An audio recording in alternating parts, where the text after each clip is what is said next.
Good morning, good afternoon, wherever you are. Welcome to Dreamy Dreamland. Here I am at my friend's farm, and it's still in the middle of the Holocaust. Even though electricity came on, you can hear the radio that my friend left on 7 days ago and hasn't been back up there to...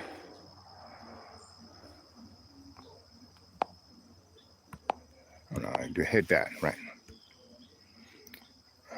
Live chat.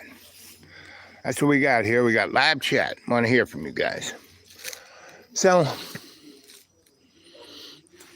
we're being taken for a ride here, right? And it's been going on since, let there be light. So, but you got to jump in somewhere, because actually life is a circle. We have been hoodwinked to think we're on a line, that we go from A to B to C to D. We're born, we go A, B, C, D, E, F, and then we die. No, it's a circle. We're actually seeing everything all at once, right? Oh, the puppies want to be part of it. I'll give you a walking tour. Yes, live chat. Camera, let's see, we'll do that. So my friend's wife, she's pretty amazing. She's like Mother Nature. Everything is always not perfect, but anyway, we got a bunch of these and we spread them all around the county. But then we hoodwinked the guys who came in from other places. These guys, look at all these cats. They have like a zillion cats. This is the house of kitties. Wherever you look, there's a kitty. There's a kitty, there's a kitty. Wherever you look, they're everywhere. And this is only about 1/10 of them. They got about 70 cats. And they just keep begatting. Right, get back. Get back, you guys.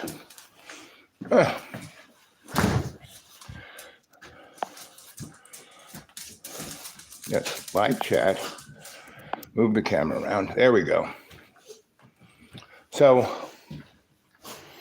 there's breakfast. I fed you guys.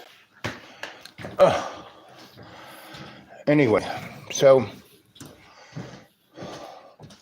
as I said, we've been hijacked, right? And nobody wants to hear it. Nobody wants to know about it.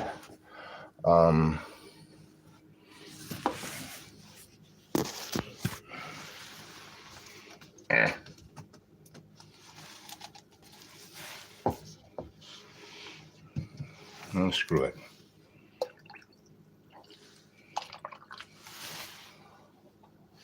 Okay, that's yummy. Okay, we're gonna go sit down. So what is good and evil? Right? Is there any good or evil? Look at an individual, this guy named Jeffrey Epstein, right?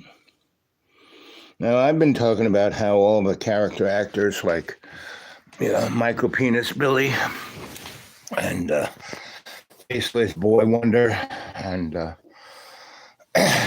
non-amazing Amazon Kid and Elon Musk, they are all paper tigers, all gaslighting the world, all... Warren Buffett has been alleged to be the greatest investor in known times, right? And what is his motto? His motto is borrow, buy, die. And he never pays it back. He just pays the Vic. He borrows more and more, buys more businesses, slices up like bologna, sells off all the assets, kills the business, moves on. That's Warren Buffett, right? Borrow, borrow, buy, die, right? But now he's cashing in his chips, becoming real liquid. And why is that? Because we are being set up.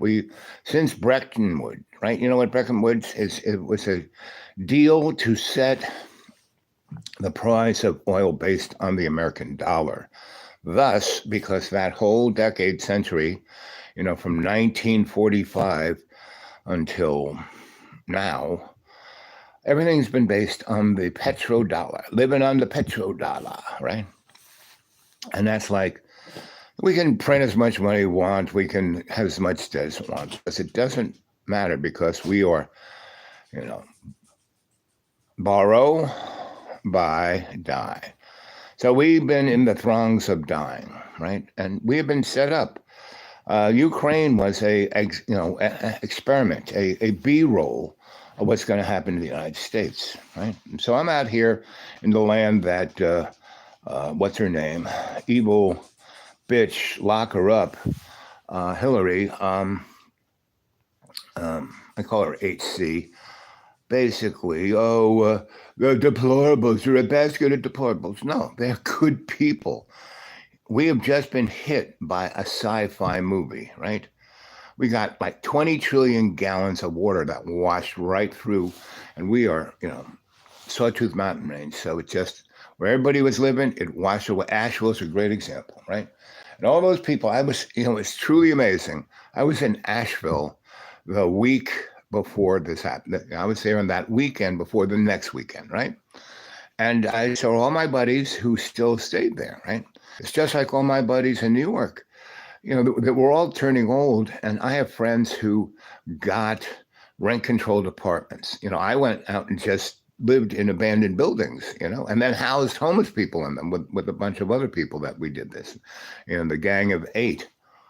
And the same thing with art, the Gang of Eight turned New York from, a grease spot from 1968 until 91, New York City was bankrupt, right? In 1970, New York City fired, they had 30,000 cops. They fired 15,000 of them. And people go today, the crime is so bad. No, it's not. I'm a demographer. I look at this stuff, even though I'm not doing it as a business. I have friends who, so my email's lit up by all the people I used to work for and work with. Like, we hope you're not dead. We still need you. So that was very nice. I really thank that. Not many of my bourgeois friends called me up. Even my sister, all she sent me was a little heart. She couldn't even spend the time. My younger sister, not my older sister. My oldest sent me nothing. I mean, I was like out in the middle of nowhere, in the middle of a Holocaust on Monday when things were really bad, and some guys showed up with four-wheelers and side-by-sides and lots of chainsaws and, oil and gas and the little gizmo to sharpen the chainsaw blade. And they said, you want anything to cut? And I looked at the guy and I said, I'm going to take these guys. And we did. We went around to all the hollers and we cut from the county road into their neighborhoods and in their driveways so they could get in and out. Otherwise, they'd still not be able to get it out. And it was truly amazing. 2 days, we cut out, which is worse and harder than cutting down because you pick where you're going to fall. These things were all over each other. And we cut up 200 trees that had a diameter of already over 40 inches. And we didn't have gigantic chainsaws. We had big, not your little homeowner ones, but it was still a miraculous thing. It was truly, and I was out with them. And when we went to the first place, when we left our central location, when we left that,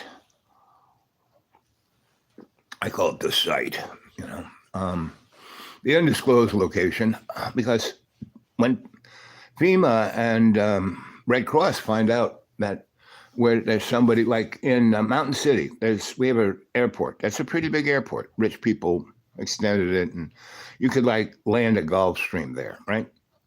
So there's a international organization of pilots that have planes that go to wherever there's really bad thing, and they fly, you know, everything, you know, water, sanitary napkins, whatever, from where they can get it to wherever they can land, where the trouble is. And so there's a place called Mountain City, Tennessee, where there's an airport there, right? And like I said, you could land a Gulfstream.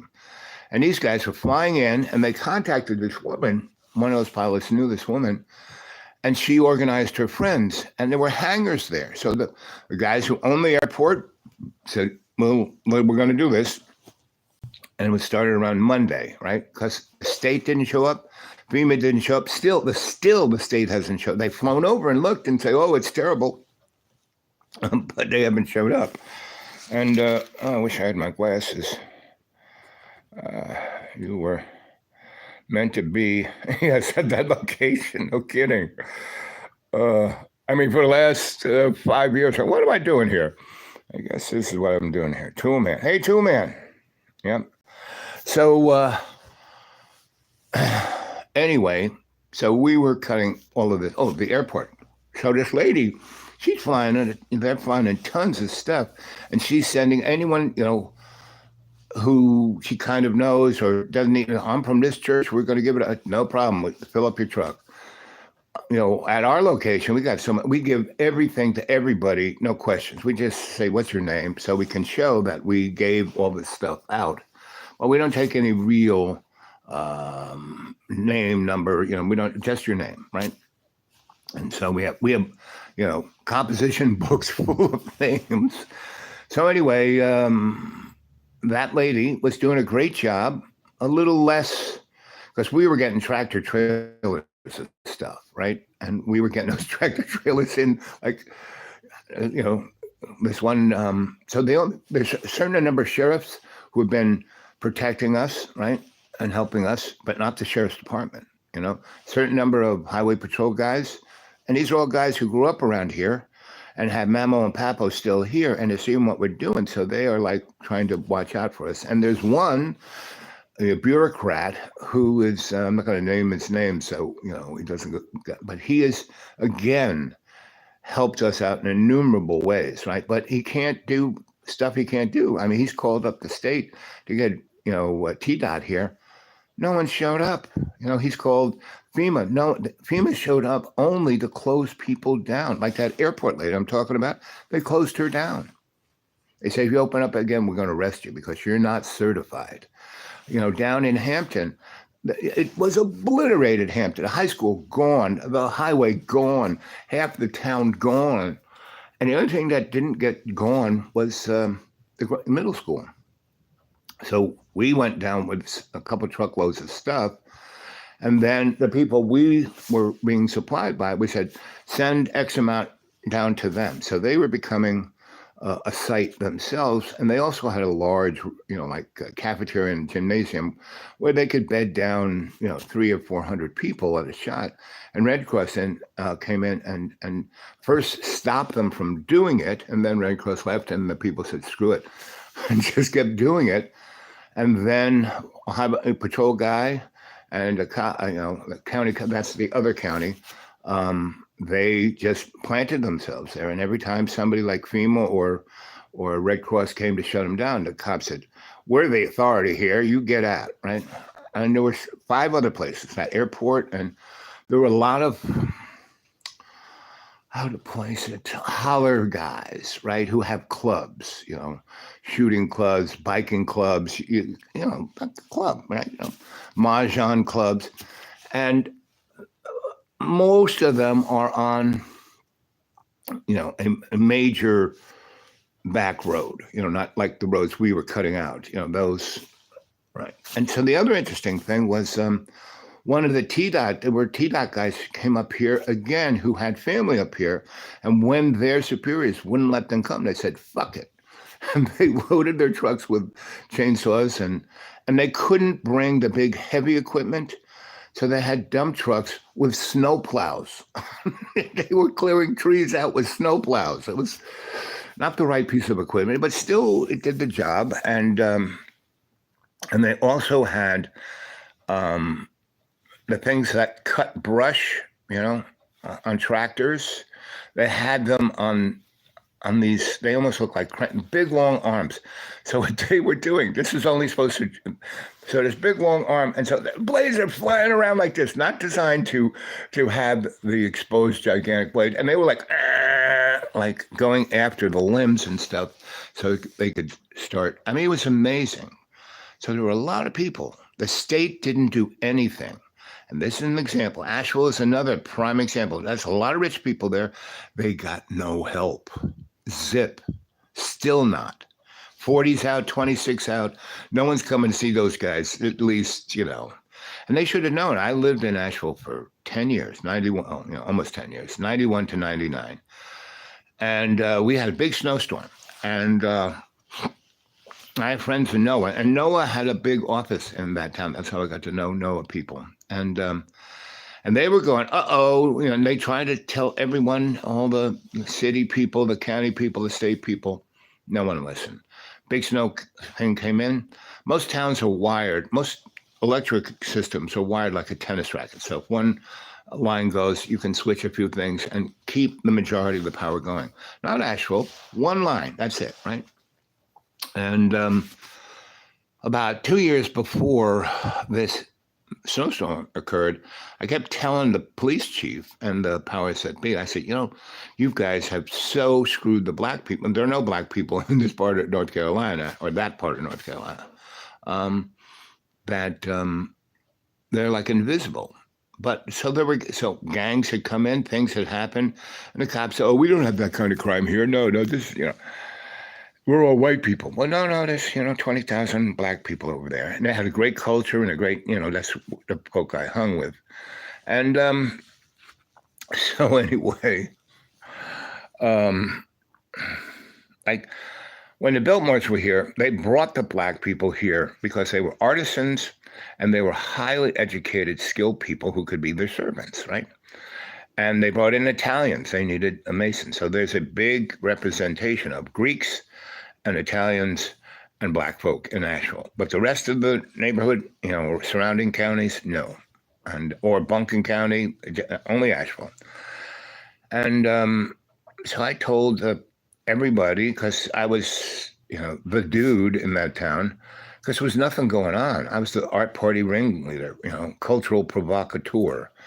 And the powers, the rich people who were trying to buy up everything realized that Asheville, if they were going to make any money out of it, had to go back to kind of like the Gilded days. And I was sent there to do an ethnography on the Biltmore House with a bunch of other people. That's how I got to Asheville. So anyway, I told them for 2 years, hey, guys, you got to prepare for this. No. Now Asheville had the big flood. I told them that their water system was death because during the Depression, Asheville had a lot of money.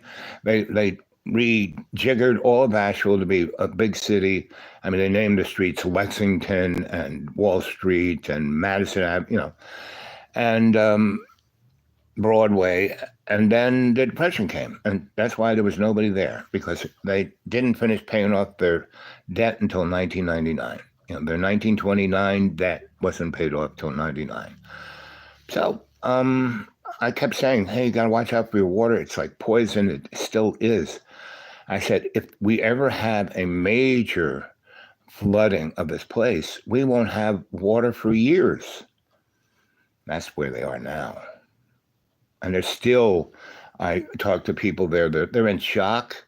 They thought, it's such a beautiful town. Oh, everything's perfect, Now they know it's not. And I told them all about this back in the 90s. Nobody listened.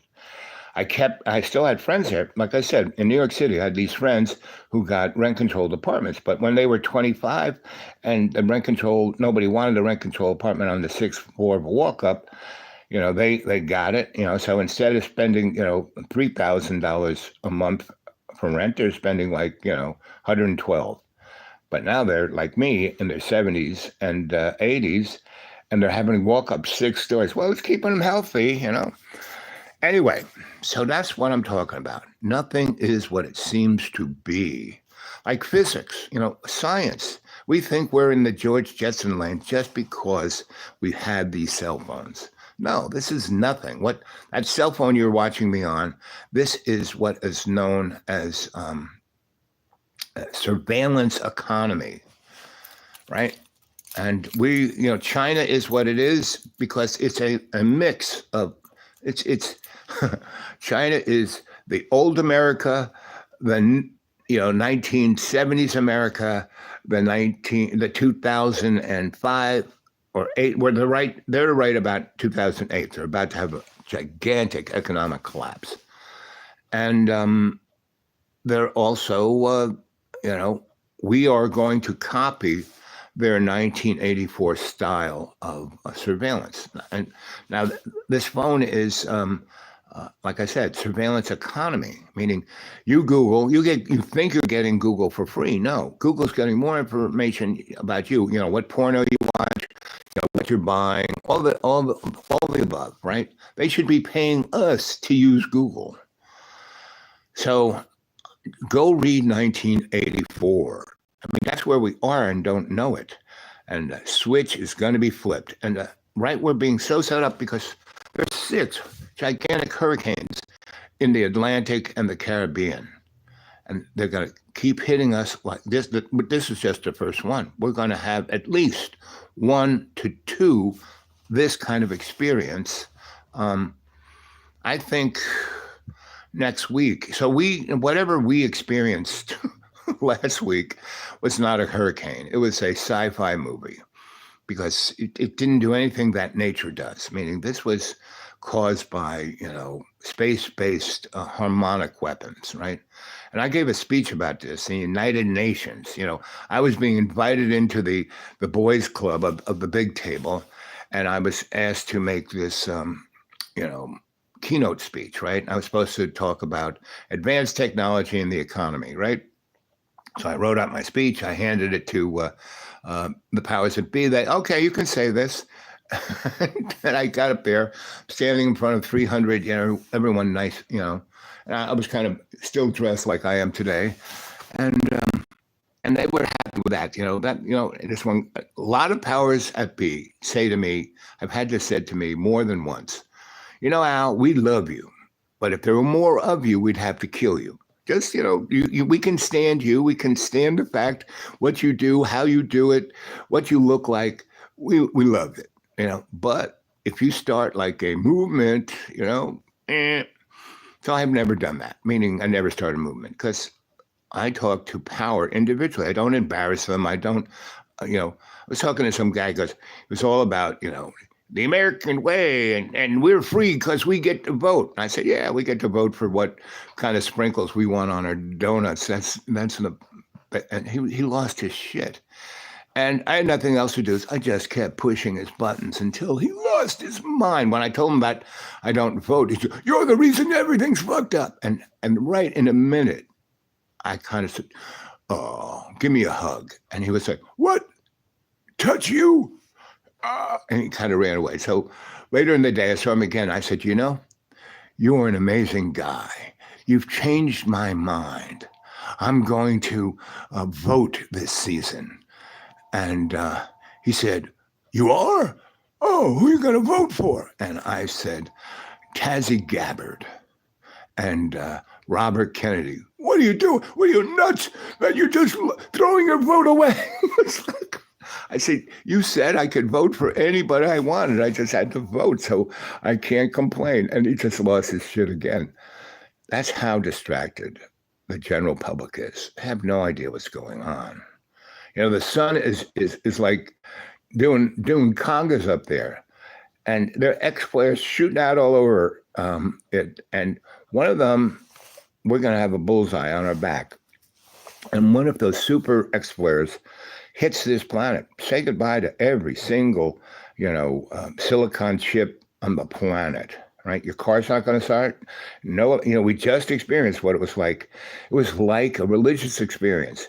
So we got all these generators and I got the boys to bring one over to here, and I ran extension cords all over this neighborhood and ran about 5 houses because there's 2 people who are on machines. If they don't get electricity, they're going to die. And 2 days ago, I did that with some guys, some youngins. I showed them what being an electrician is about. And so I did that, and I kind of backfeeded a lot of houses. And then I would come back after I got more electric cords and lights, and would, because it's real simple just to take a cord and put a male on it and stick it into an outlet, start to generate lights all the whole house. You turn off the main so the juice ain't going up into the system, and bingo, the whole house lights up. You don't have 220, but all the lights, the refrigerator, all that kind of stuff works. And so I did that and showed teenage boys how to be an electrician and the general rules and what tools you need and stuff like that. And there's one guy who, he's an electrician and he teaches it in some school.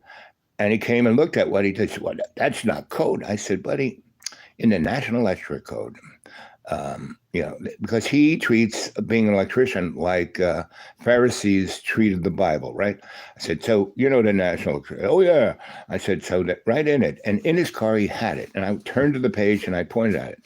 It says right there, safe but inadequate wiring is lawful to the situation you're in. I said, this is a perfect example. And he was like, so he's always been not jealous, but people aren't jealous of me because they don't have a clue what I am or what I do. They're enamored. It's like they want to touch the flame, but they're scared too. So anyway, so we're in the middle of this, right? The next round for this neck of the woods, for Asheville particularly, because Asheville is being zeroed in as an example because it has so many woke people in it, right? And so many bourgeois folk, right? They all went there to get away from it, right? So many LGBTQ, MLUSE folk. Now, I love everyone, right? Whatever predilection you are, because, I'm a shrinky boy. I'm a psychosocial, cultural, forensic anthropologist, meaning all those ologies. I have all those ologies under my belt because I married them all together. You cannot use any of those ologies individually. Like psychology is worthless by itself. You have to understand the sociology of the individual to understand their psychology. Because sociology is, where do they live? What's their job? What kind of sex they have? What do they bowl or go to the movies? That's sociology. Cultural is grandma, where she came from, what holidays right? And you have to understand that. And then you have to forensically pull all the threads of those things out and look at the tapestry, thread by thread. Then you have to, so anthropology was supposed to be a discipline that looked at this stuff without prejudice. But then it's like physics. It got grabbed by the high table and pushed it into an intellectual thing to show that the superior race is white men, the Aryans, right? I wish I had my glasses. I'd be able to read what you guys are saying, Jane. But you're all reading it, so I can't. That's why I buy so many glasses at the dollar stores, because I lose them. All right, now I'm lucky that I even got on here because I couldn't see the buttons or what to push. And normally I do it on my laptop, but my laptop has given up the ghost. I have to drive 110 miles down to my digital guru. He used to live not that far, but he's moved. So I'm going to go visit him. I haven't seen him in a while. Anyway, so we're going to get, what we're going to get this time is this hurricane that I'm saying it hasn't figured out what it wants to do. So it's right on the edge of the Caribbean. It's kind of near Bermuda. And if it obliterates Bermuda, then it's coming after us. If it keeps going the way it's kind of wobbling, it's going to really screw up Europe. It's going to hit it's going to go. It's going to miss Ireland and England. Ireland and England will get flooding rain, but it's going to go right into Brussels, and then all along Sweden, all the way up there, and then go into Russia. And Russia's going to have obliteration, right? Because the storm is going to lay down trillions of gallons of water, and it's not going to move fast. It's like going to move 1/100th of a mile a day. It's going to what happened to Texas about 5 years ago, what happened to Houston, is going to happen that Brussels all the way up through Europe and into the Baltic and all along there. Now, Poland and Lithuania and Estonia have had this all summer. That's why I'm seeing this pattern. And so they've been having it all summer. No one's talked about it. But those guys, especially Poland's got to, really, really, they've had flooding they've never had before. So I see why DJ has Olivia to read this stuff, because I can't even see it. Amazing that if the house from block, see, I can't even read it. I wish I had my glasses. Yes, the government is controlling the weather, but it's like the government is us, we the people. The thing is, we the people have been so domesticated that we're bovine. Well, it's like the cats. I showed you the cats earlier in the show. I walk out the door at a certain time. That whole patio is filled with 60 cats wanting to be fed. Right after they get their lot, they go off and screw. That's why there's 60 cats. These guys started out with 3 cats, 2 girls, 1 boy. And then 5 weeks, there was like 12 cats. And then another 5 weeks, it was like 18 cats. Now it's a year and a half later, and they have almost 100 cats. It's like mind freaking boggling. And the little ones, it's like a Lord of the Flies, right?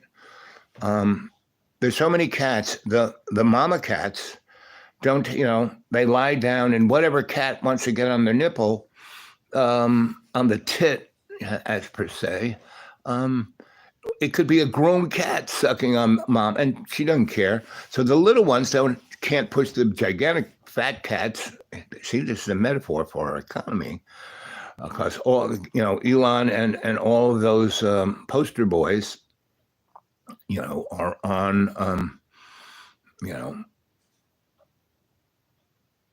on the tit, per se. And so the guy who, what's his name? Jeffrey Epstein. You see, everyone is, it's like the magic trick. Look over here, look at a pedophile, blah, blah, blah, blah, blah, right?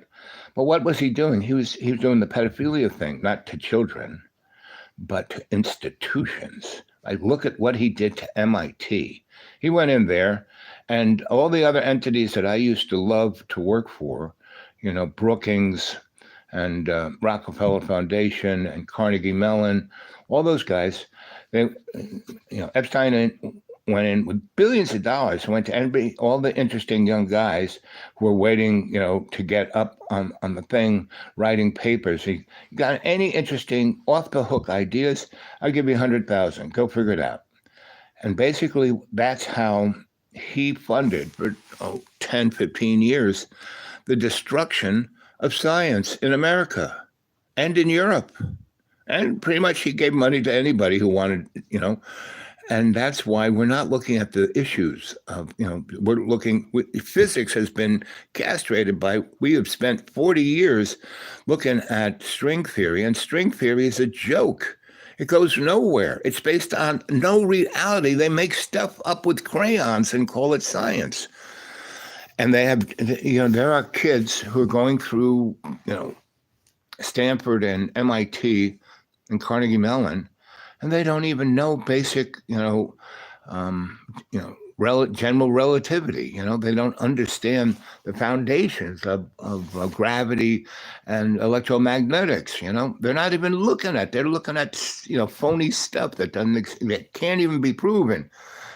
But they're getting money, and money. Follow the money. So we are being pushed into a new dark age, right?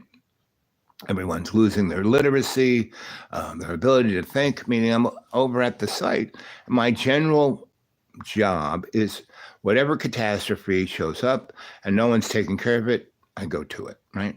My other really main job is I talk to, there may be 50 people over that I've known for years. And this is helping them to step up to really, realize what life is about, helping others. And they're really getting off on it. And so Saturday was catastrophic, and we kind of went straight into it. Saturday, we started going, what are we going to do? And my boy, he said, they just gave me the key for the site. So he went into his old school, and we just hit the ground running.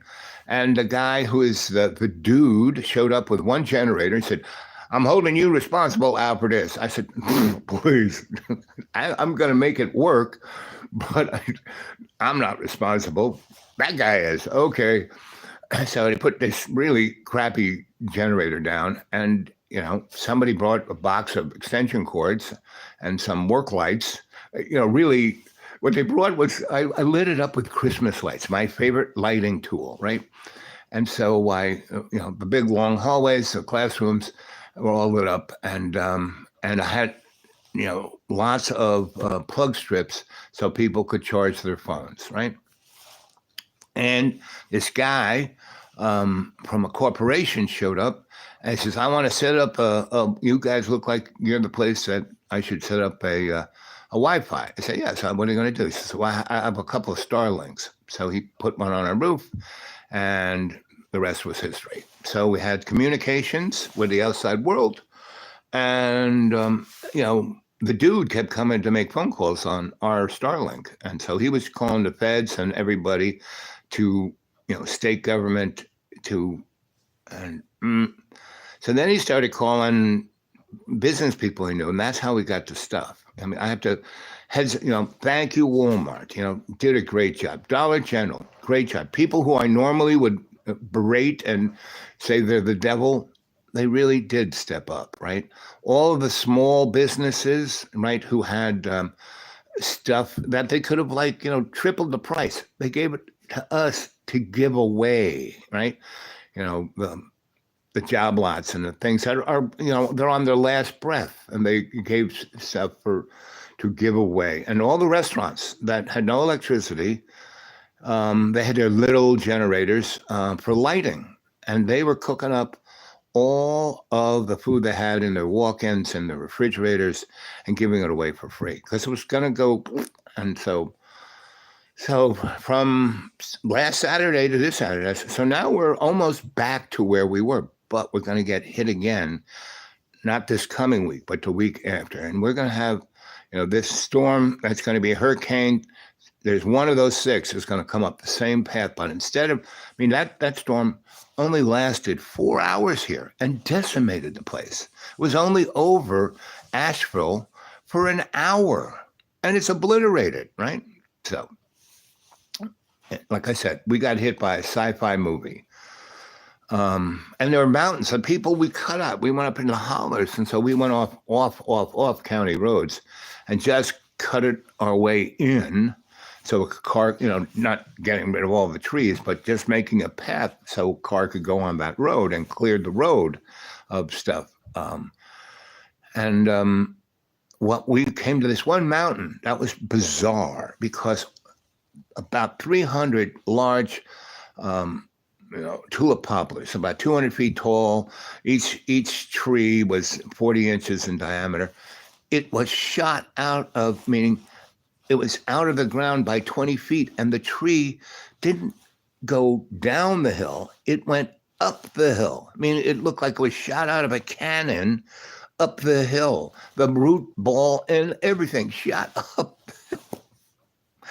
Like I said, sci-fi movie. And so we were involved Monday and Tuesday. Anyway, the long story of all this, about 700 people in this 500 square mile radius that I call the 3 counties have experienced something they never had. They would go to church, they would have, church little, but this is like going to war, and everyone has lost somebody. There's about 162 people dead, 800 people missing. I'm sure a lot more, because no one's, we're not counting bodies, the sheriff and those guys are like picking them up, and they're not really.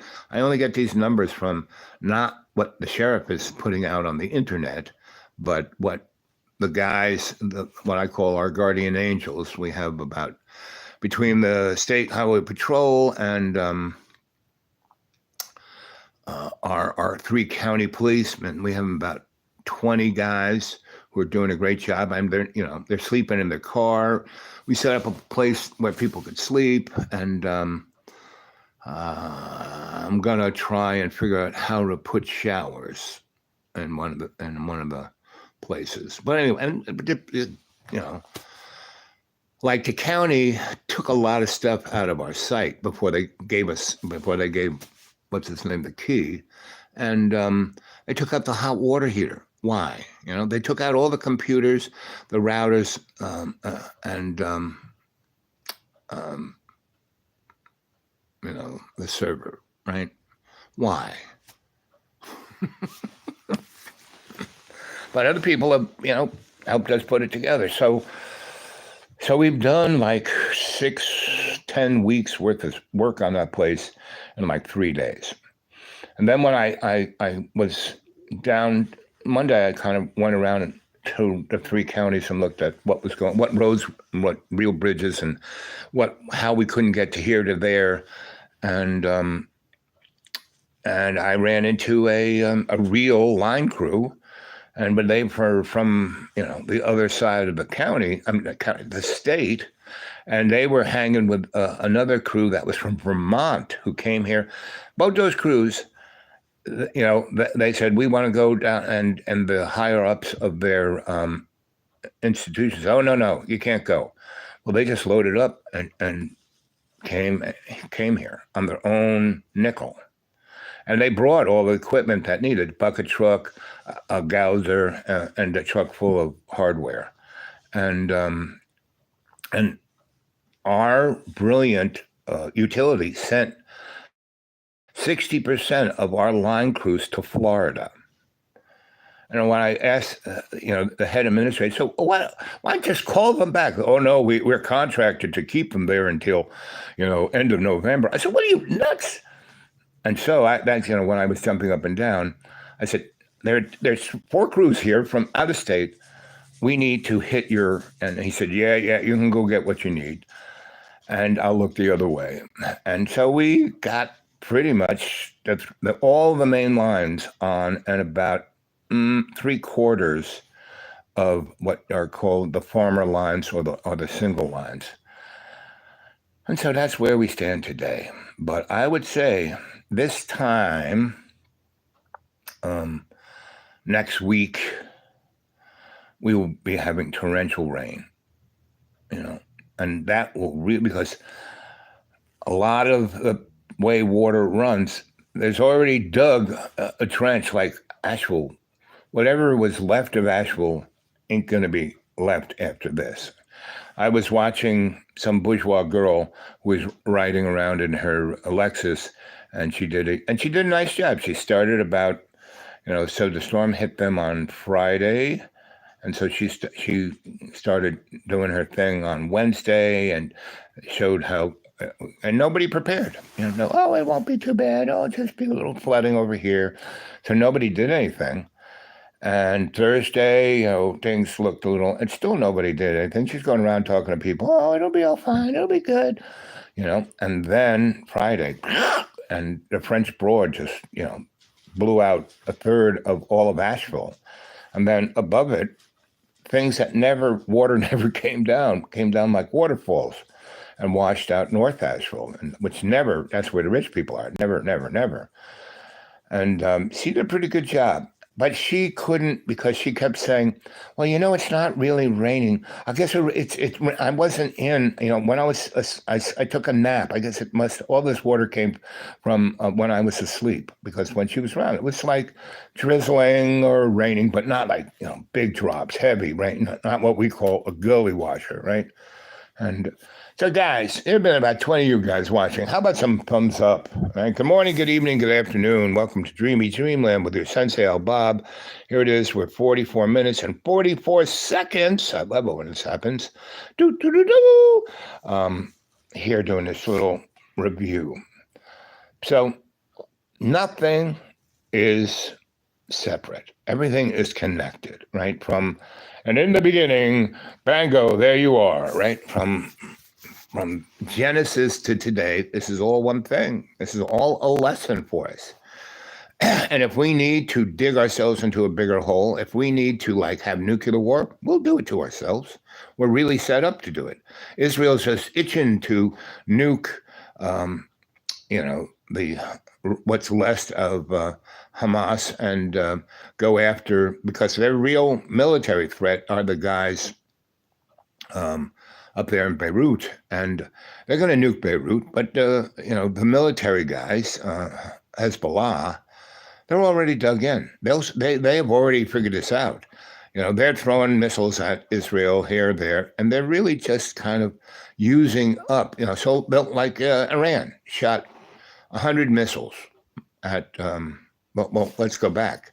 Iran shot 500 missiles when they responded to Israel killing a number of their major generals in Syria, And all of this is diplomatically verboten. You're not supposed to do this stuff, but Israel doesn't get carte blanche by us. Now, we have dropped 20% of our military might in, the Red Sea, Mediterranean, the Black Sea, right? And those are all very tight little spaces for an aircraft carrier. We have 3 aircraft carrier groups there. Like I said, we have about 1/8 of our, or 1/5 of our naval prowess. And if it really turns into a nasty war, we're going to lose that stuff. That means we're going to lose 80,000 of our American young service people to this, right? And JoJo sent the naval prowess out there, not fully manned. They are 25% down. So everyone on those ships are having to do double time to stay on alert, right? And so Israel takes out those generals and important people that way on a diplomatic mission in Syria, talking to their crew in Syria, and Israel takes them out because they can. And that irritates Iran, and Iran says, hey, that's like you declared war on us, so we're going to get you for this at our own choosing, right? So then Israel had to go at high alert and keep their Iron Dome, and our Navy went on high alert, right? And so you have to realize that Iran is not right on the border of Israel. It's over there, Iraq is in between. And so they waited and waited, and Israel was wringing its hand while they're, just having a great old time in the Gaza Strip, And that little synonym of, from the river to the sea, that was an Arab thing. That was a Anunnaki saying, a Zionist saying, right? Back in 1890, when the little accord was signed between France and England, the United States, and the Zionists, represented by Mr. Rothschild. Mr. Rothschild, the same family who, cracked Marx and Engels out of jail in Germany and sent them, he took them to the city of London, put them in a nice big house, and that's where they wrote Das Kapital, just like Adolf Hitler, when he tried to have a putsch in Germany, tried to throwing out the best democracy in Europe, the Weimar Republic. And they put him up in a fancy schmancy hotel where he wrote, Mein Kampf. And Mein Kampf, there's Mein Kampf 1 and Mein Kampf 2. And if you read those books, it's it wasn't the ravings of a mannequin, a crazy guy.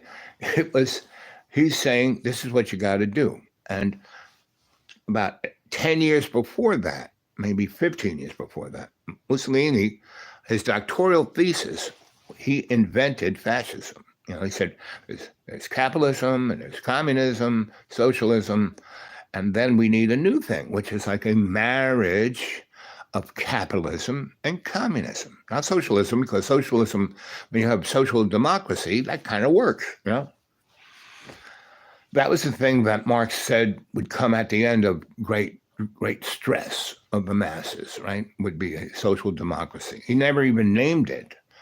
But, places like Brussels and Sweden, that's what they, were figuring out. But Mussolini said, no, what we have to do is have a marriage of corporations and the total, iron fist of communism, put them together, and that's called fascism, right? So, capitalism is where capital controls the state. And communism is where the state controls the flow of capital. Fascism is when the capital becomes the state, Big Brother, right? And Rome had that, and they called it bread and circus. And that's why Mussolini made the symbol of the little hatchet with the reeds of bundled around it. That's a fascist symbol. And when Rockefeller built Rockefeller Center, right?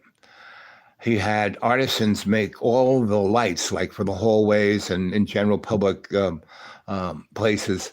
The fascist symbol was, they had a light bulb behind the little, hatchet and the sheaf of reeds, and that's the fascist symbol. Let's see, I wish I could read what you guys are saying.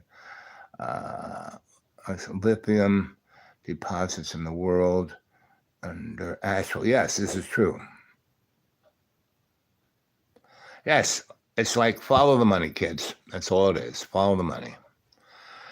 So I've been on 51 minutes, and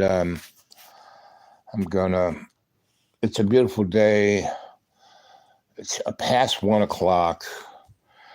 I slept a good 12 hours. First night, I really slept well. I mean, I sleep well all the time, but the rest of this week, I would go, after finishing everything, I'd go to bed and I'd have to get up with the sun. So I was getting about 5 hours of sleep the last week, which is fine by me, but it was really nice getting about 16 hours of sleep. That was very, very yummy. So I'm going to go hit the brakes. I'm going to do another one of these shows later today, and I'll get a pair of glasses so I can read what you guys are saying. You've said a lot of stuff here. Let's see, what are you saying? Billet Roberts long before. Let's see. Let's see. Can't read it, really. Great course for Bay City.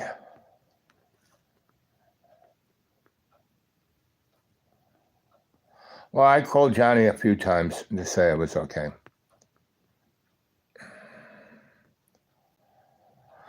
He put a video of me that we did maybe 3 years ago, or a year and a half ago, or two, a while back, of me being Elvis.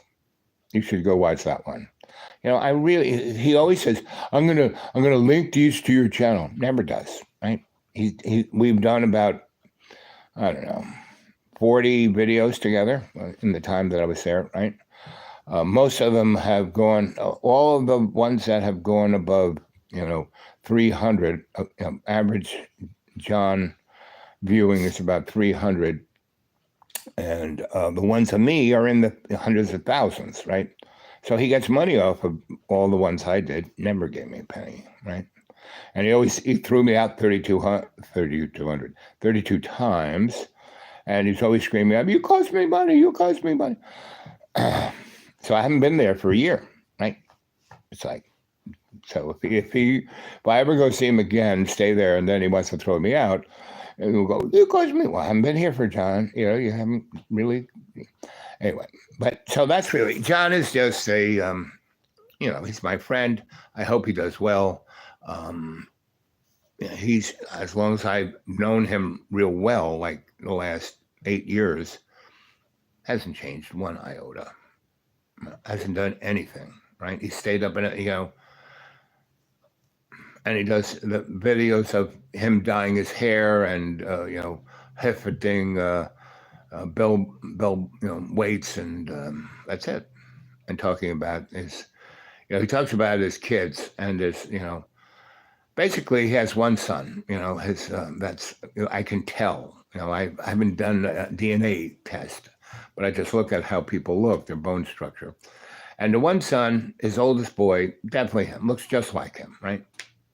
Second son doesn't look like him at all. I mean, at all. And the girl is known for a fact to be, in the process of a fling that his ex had with a tow car guy, right? And she, said, he goes, "That's my little girl." And he calls his, "I have children." No, he has young adults. His boy is like almost 19. The oldest is almost 19. The other one's 17 or something. And the girl is probably 7 or 8. So they're really not, any of you guys who are moms and dads know that pretty much that little human being stops being like a baby about 8 months in. About 8 months in, they're like, "What is this world? I'm going to go conquer it," And they go do their thing, whatever they are. There they are. You can see who they're going to be, right? And as they get older, by the time they can start talking, they start asking, "Why is it this way? Why are you doing that?" Blah, blah, blah. And as a parent, if you see that as a positive thing rather than, a thing against your authority, you will learn something. And that's why I have 128 godchildren, because I've been in really bad situations, in war zones and catastrophic environmental catastrophes. And I see kids without any parents, who are running around doing stuff that they are either going to be dead from or be in jail over and then be dead. So I grab them and say, no, I need an electrical helper. Here, let's go. And I show them to be an electrician. Out of the 128, 30 of them became electricians and got their license and had businesses. And out of the 128, on my birthday, on Christmas, and certain holidays that were special to us, I'll get a card, right? And I get little presents, right, sent to me. And now my post office has been washed away. I hopefully they're saving my stuff for me. Anyway, I gotta go. It's been fun. I love you all. I'm gonna try to find a place to charge up my phone, and I'll catch you in a little bit.